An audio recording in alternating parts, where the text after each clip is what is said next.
नमस्कार प्रिय विद्यार्थियों। आज मैं डॉक्टर ज्योति रोहिला आपके लिए लेकर आई हूँ कक्षा 8 अभिमन्यु पाठ की एनिमेटेड वीडियो। तो स्वागत करती हूँ मेरे YouTube channel Hindi classes by doctor Jyoti ma'am पर। आप सबका बहुत बहुत स्वागत। आप इसे लाइक करें, शेयर करें एंड कमेंट करें।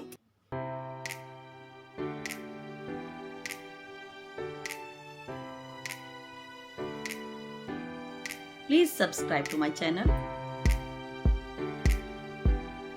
पाठ की एनिमेटेड वीडियो। 3 दिसंबर 1971 की ठिठुरती सुबह अचानक अगरबत्ती सी धुंधुआ उठी थी। मंदिरों में प्रार्थना करते पुजारी और विश्व कल्याण की कामना करते भक्तों के स्वरों पर पाकिस्तानी सेबरजेट विमानों ने नेपाम बम गिरा दिए थे। गिरजाघर की बजती घंटियां करुणा भरे गीत गा रही थी। मंदिरों, मस्जिदों, गुरुद्वारों के साथ साथ अस्पतालों और शहरी बस्तियों को भी बर्बाद कर दिया गया था। भारतीय नागरिक इस नरसंहार का अर्थ नहीं समझ पा रहे थे। भारत में चारों तरफ नरसंहार हो रहा था। राकेश अपने साथियों से कह रहा था कि अपने मिशन मशाल पर हम आठों को आज रात 11 बजे रवाना होना है। केनबरा बम वर्षकों पर नेपाम बम, रॉकेट और हवा में मार करने वाले मिसाइल लेकर चलना है। अटक के तेल शोधक कारखाने को 4 बड़े टारगेटों में बांट दिया गया। गोदाम पर ग्रेवाल और रमन बम गिराएंगे। एडम ब्लॉक को धामी और धिंगड़ा उड़ाएंगे। हमला एक के बाद एक करेगा ताकि एक दूसरे की सुरक्षा बनाए रखी जा सके। रात के 11 बजे 5 मिनट शेष थे। राकेश अपने सातों साथियों सहित हवाई पट्टी पर खड़े कैनबरा विमानों को देखता हुआ सोच रहा था कि आज हमें केवल अटक के तेल शोधक कारखाने को ही समाप्त करना है। वे कैनबरा विमान अपूर्व शक्ति के स्रोत, मस्त हाथियों से खड़े बम वर्षक विमान उन सातों को अपनी ओर बुलाते लग रहे थे। आठों एक एक करके अपने अपने विमानों पर सवार हो गए। आसमान गुर्राने लगा था। राकेश मिशन मशाल की अगुवाई कर रहा था।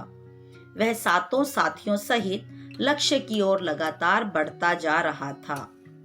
पाकिस्तान की सीमा में सेंधमारों की तरह घुसते हुए उन आठों अभिमन्युओं को आसमान पर मूक बैठे सितारों ने देखा था, परंतु किसी ने भी उन्हें रोकने की हिम्मत न थी।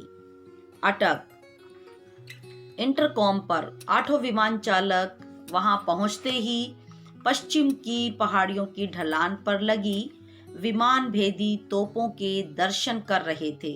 और दर्शन करते ही जो पश्चिम पहाड़ियों की ढलानों पर जो विमान भेदी तोपें लगी हुई थी, उसको देखते ही उनके सबके रोंगटे खड़े हो गए। भारी बम वर्षक कैनबरा विमानों को निशाना बनाना इन तोपों के लिए बहुत आसान था। एक बार इन विमान भेदी तोपों के मुंह खुलने की देर थी कि सब धराशायी हो जाता। डिसूजा, तुम विमान भेदी तोपों को नष्ट करो, राकेश ने दृढ़ स्वर में आदेश दिया। धर्म और धीरज, तुम दोनों तेल शोधकों को नष्ट करो, राकेश ने पूर्व योजना बदल डाली थी। गैरी, तुम तेल के कुओं को और मैं अकेले ही गोदाम को बाद में उड़ाऊंगा। पहला धमाका डिसूजा करेगा। तो डिसूजा ने आग की लंबी मीनारों की तरह जैसे ही उन तेल के कुओं पर अपना रॉकेट गिराया तो वे तेल के कुएं आग की लंबी मीनारों की तरह हवा में तन गए थे। धामी और धिंगड़ा ने प्रशासन खंड को उड़ा दिया था। सही अवसर आया देख राकेश ने गोदाम पर नेपाम बम फेंका। राकेश के नेतृत्व में आठों वायुवीर एक टोली, एकजुट और एक बंधी मुट्ठी की तरह भारत की विजय की कामना करते हुए अटक के तेल शोधक कारखाने को धुआंधार होते जलते हुए देखकर भारत की ओर वापस उड़ रहे थे। चक्रव्यूह भेद कर जिंदा जाते 8 अभिमन्युओं का वध करने के लिए हर संभव हथियार पाकिस्तान की ओर से तन गया था कि इन्हें वापस भारत में इनको जिंदा ना भेजा जाए।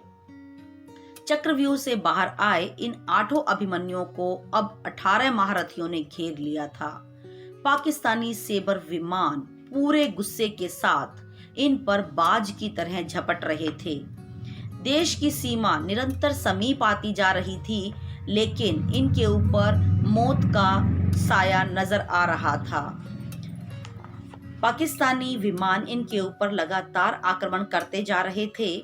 देश की सीमा में घुसते ही उनका संकट हवा में घात लगाए बैठे स्क्वाड्रन लीडर अर्जुन ने अपने सिर पर ले लिया था। पीछा करते इन पाकिस्तानी सेबर जेट विमानों का मुकाबला जैसे ही भारतीय नेट विमानों से हुआ तो भगदड़ मच गई। अर्जुन के आगोश में आ गए अभिमन्युओं को जैसे अभयदान मिला था। वे पाकिस्तानी सीमा से बचकर भारत की सीमा में प्रवेश कर गए थे और जैसे ही उन्होंने भारत की सीमा में प्रवेश किया तो यहाँ पर सब खतरा अर्जुन के आगोश में आ गए। अब जैसे कि अभिमन्युओं को अभयदान मिल गया था। हवाई पट्टी पर खड़े क्षतिग्रस्त कैनबरा विमानों को देखकर हर किसी को ये आश्चर्य हो रहा था कि इन टूटे रथों पर सवार हुए 8 अभिमन्यु चक्रव्यूह तोड़कर भारत में जिंदा वापस लौट आए थे। इतिहास भी आंखें फाड़े इन अभिमन्युओं को देख रहा था कि कैसे पाकिस्तान की सीमा से ये लोग बचकर वहां के कारखाने को ध्वस्त करके वापस तेल शोधक कारखानों को नष्ट करते हुए वापस भारत में प्रवेश कर गए। धन्यवाद।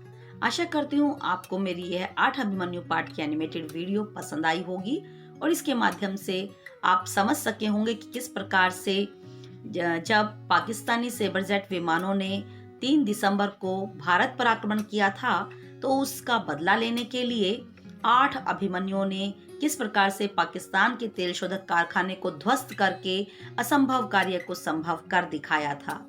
इससे बच्चों में जोश की भावना भरेगी और आशा करती हूँ कि इस एनिमेटेड वीडियो के माध्यम से आपको ये पाठ समझ में आया होगा। धन्यवाद।